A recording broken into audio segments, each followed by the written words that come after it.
Sometimes, success feels like a shiny trophy, something we win once and put on a shelf.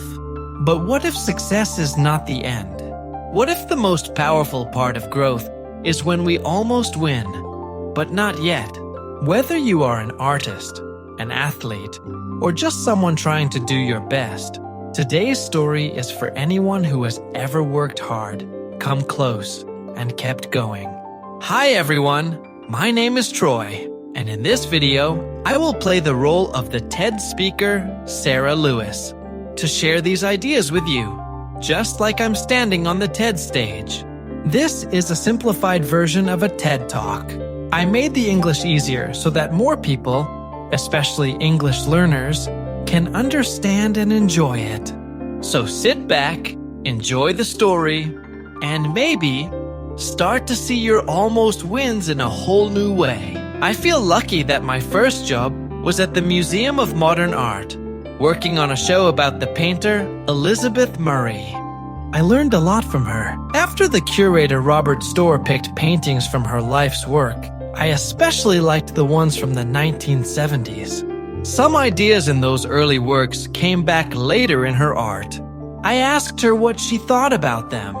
If you didn't know they were hers, you might not guess. She said some didn't reach the level she wanted. One painting didn't meet her standard at all, so she threw it away. Her neighbor took it because she saw its value. That moment changed how I saw success and creativity. I realized success is just a moment, but what we really celebrate is creativity and mastery. So how do we turn success into mastery? I think it starts when we value the near win, when we almost succeed, but not fully. I understood this better on a cold May day when I watched a group of women archers at Columbia University. I wanted to see something called the archer's paradox, the idea that to hit the target, you must aim a little off-center. The coach drove them in a gray van. They got out, calm but focused. One held a half-eaten ice cream cone and arrows. They smiled and walked onto the field, speaking to each other using numbers, angles, and positions for their shots. I stood behind one archer. Her coach stood between us, maybe to see who needed help. I didn't understand how anyone could hit the 10 ring. From 75 yards away, it looks as small as a matchtip. Each shot needed 50 pounds of pulling strength. She hit a 7, then a 9, then 2 10s. The next arrow missed completely, but that miss made her try even harder. She kept going again and again. After 3 hours, one archer was so tired, she lay on the ground with her arms and legs spread out, looking up at the sky. In American culture today, it's rare to see the kind of deep training that feels like true practice. We don't often see what long, focused hard work really looks like. These women archers were trying to reach excellence, even when no one was watching. I stayed because I saw something rare: the difference between success and mastery. Success is hitting the center of the target once, but mastery is knowing. It means little if you can't do it again and again. Mastery is not the same as excellence or success. Success is just a moment, a label the world gives you. Mastery is a lifelong journey of trying to improve. What helps us keep going on that journey? I believe it's learning to value the near win, the times we almost succeed. If this idea of the near win is making you think about your own journey, you're not alone. If you're finding this talk helpful or meaningful, please like the video, subscribe, and drop a comment about your own near win. I'd love to hear your thoughts, or just say hi. Your support really helps this channel grow. Now let's keep exploring how some of the world's greatest creators dealt with their own unfinished work. Many great works we now call classics were seen by their creators as unfinished. Elizabeth Murray surprised me when she shared how she viewed her early paintings. Paul Cézanne often felt his paintings weren't complete. He planned to finish them later, but in the end, he only signed 10% of them. His favorite novel was The Unknown Masterpiece by Balzac, where the main character is also a painter. Franz Kafka also believed his work was unfinished. He asked for all his writings and drawings to be burned after his death. Luckily, his friend didn't listen. That's why we still have America, The Trial and the Castle, which even ends mid-sentence. The path to mastery is about always moving forward, even if you never truly finish. Michelangelo once prayed, "Lord, help me want more than I can ever finish." In his painting on the Sistine Chapel ceiling, Adam's finger reaches toward God's hand, but doesn't quite touch it. Mastery is in the reaching, not just the arriving. It means working for your craft, not just your career. We see this in inventors, explorers like Ben Saunders, and artists like Duke Ellington, who said his favorite song was always the next one, the one he hadn't written yet. Near wins are part of mastery, because the more skilled we become, the more we realize what we don't know. This is known as the Dunning-Kruger effect. James Baldwin once said, "You learn how little you know." Success gives us motivation, but a near win can push us to keep going. One of the clearest examples of this is at the Olympic Games. There is a big difference between how silver medalists and bronze medalists feel after the competition. Thomas Gilovich and his team from Cornell University studied this. They found that silver medalists are often more upset than bronze medalists. And bronze medal winners are usually happy that they didn't come in fourth and that they still received a medal. But silver medalists often feel disappointed because they came so close to winning gold.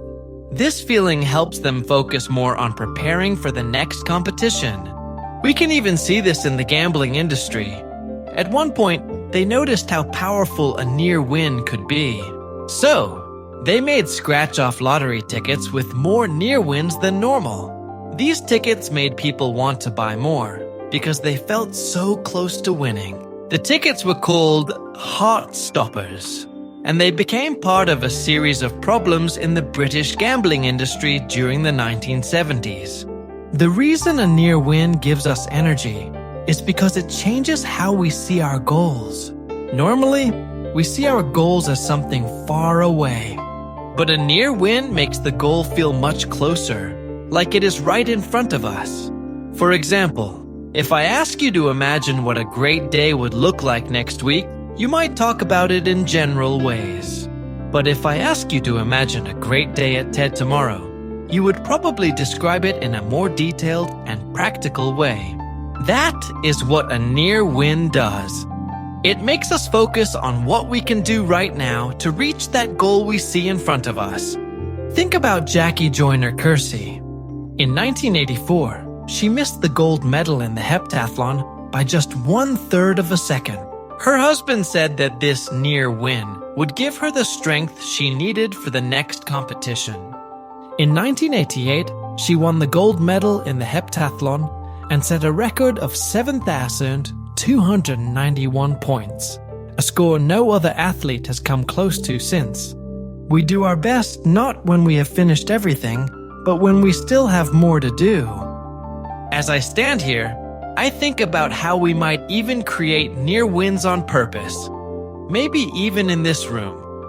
I wonder how your lives will show this idea. Because deep down, I think we all understand this.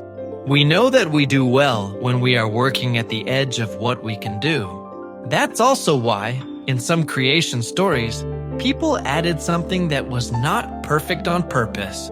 In Navajo culture, some artists would leave a small mistake in their cloth or pottery on purpose.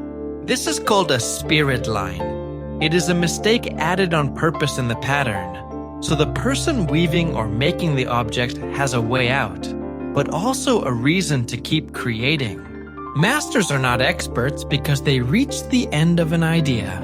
They are masters because they understand there is no final end. While I was thinking about this, I remembered something the archery coach told me at the end of that practice. He waited until we were away from the archers so they couldn't hear. He told me that he and the other coaches never have enough exercises for body position or mental images to help the archers deal with all those near wins. He didn't say this in a complaining way. It sounded more like he wanted to share something personal, something soft and honest. It was like he was gently telling me that he understood he had chosen a hard, never-ending path. One that always needed more effort. We build from something that is not finished, even if that unfinished thing is our past self.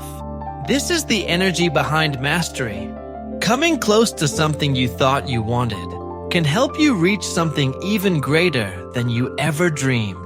I think that's what Elizabeth Murray was feeling when I saw her smiling at those early paintings one day in the gallery. Even if we created perfect worlds, I believe there would still be something unfinished. Reaching the end is a goal, but we hope it never really ends. So today, we learned that mastery is not just about success. It's about trying again, learning from our near wins, and always moving forward. If this talk was helpful for you, please like the video, subscribe to the channel, and share it with your friends. Thanks so much for watching, and see you next time.